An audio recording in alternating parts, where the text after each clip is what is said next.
નમસ્કાર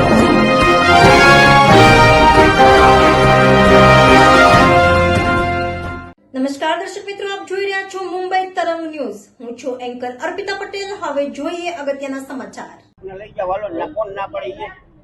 રણજીતભાઈ, શું પ્રશ્નો છે કોર્પોરેશનમાં અને આધાર કાર્ડમાં કઈ રીતે? રાજકોટ મહાનગરપાલિકાની અંદર બેદરકારી સામે આવી રહી છે. કારણ કે જે આપણી પાછળ જોઈ રહ્યા છીએ સિવિક સેન્ટરની પાછળ આધાર કાર્ડનું જે કેન્દ્ર છે, મોટા મોટી બેદરકારી એટલા માટે કહી શકાય કે રાજકોટની અંદર જે આધાર કાર્ડ સેન્ટર જે કોર્પોરેશનની અંદર છે એના કોન્ટ્રાક્ટર દ્વારા એમના જે ઓપરેટરો હતા એને કંઈક ગાળો દીધી, માયરા એવું કંઈક કર્યું, એટલે એ લોકોએ ગઈ રાત્રે જ તાળું મારીને જતા રહેવાથી લોકો પડોદરી, સરદાર, કુવાડવા, વાંકાનેર આજુબાજુના ગામડાના લોકો પણ જે અહીંયા કઢાવવા આવેલા છે. જેતપુર સુધીના લોકો અહીંયા જ્યારે આધાર કાર્ડ કઢાવવા માટે આવ્યા હોય ત્યારે અહીંયા મોટામાં મોટું તાળું જોઈને લોકો અહીંયા 7 વાગ્યાના સવારથી બેઠા હોય ત્યારે મને ફોન આવ્યો. અમે ઉપર રજૂઆત કરી અધિકારીને, પણ અધિકારીનું પણ ઈલું હોય એવું દેખાઈ રહ્યું છે. જે કોન્ટ્રાક્ટર છે એ અધિકારીની બાજુમાં બેઠો હોવા છતાં અધિકારી એમ નથી કહેતા કે આ કોન્ટ્રાક્ટર છે. અમે બસ વાહિયાત વાતો કરી લોકોને દર વખતની માફક આ વખતે પણ દિલાસો આપવાની જ્યારે વાત કરવામાં આવી, પરંતુ માત્ર દિલાસાથી ન ચાલે.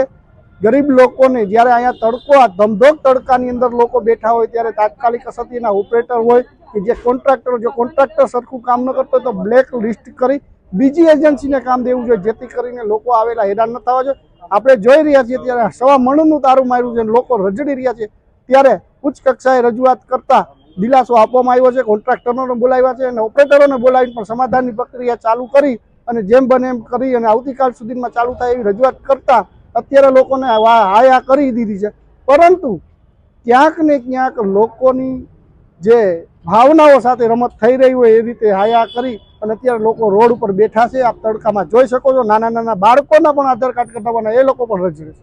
જો આ કાલ સુધીમાં નહીં ખુલે તો તમે કોંગ્રેસ પાર્ટી શું કરશો? 100% તો આવતીકાલે નહીં ખુલે તો પરમ દિવસે લોકો વચ્ચે રહેનાર પાર્ટીના કાર્યકર્તાઓ છીએ અમે. પરમ દિવસે કોર્પોરેશનની અંદર ડેલિગેશન લઈને પણ આવશું ને આંદોલન પણ કરશું અને આનો જડબાતો જવાબ આપીને તાત્કાલિક અસરથી લોકોની સુખાકારી માટે જે કાર્યો થતા હોય એ ઓફિસ તાત્કાલિક અસરથી ચાલુ કરાવીને ઓપરેટરને બોલાવડાવી એનું જે કાર્ય થતું હોય ચાલુ કરાવડાવું.